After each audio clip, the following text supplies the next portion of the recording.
एक बार की बात है, एक शांत गांव के किनारे एक बड़ी नीली नदी बहती थी।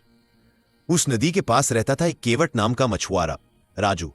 राजू हर सुबह अपनी छोटी नाव लेकर नदी में जाता और मछलियां पकड़कर गांव में बेचता था। एक दिन जब सूरज की पहली किरणें पानी पर झिलमिला रही थी, राजू ने देखा कि नदी असामान्य रूप से शांत थी।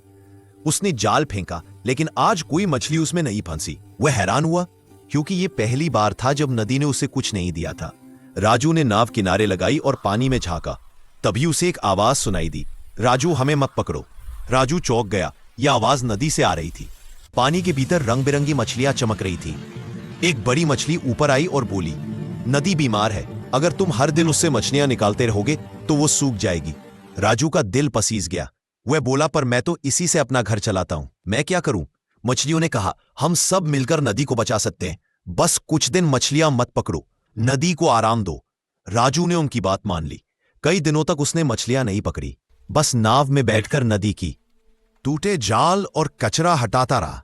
धीरे धीरे नदी फिर से चमकने लगी, मछलियां खुशी से कूदने लगी। और एक दिन मछलियों ने कहा, राजू अब नदी फिर से स्वस्थ है, तुम चाहो तो कुछ मछलियां पकड़ सकते हो, लेकिन प्यार से, जरूरत भर।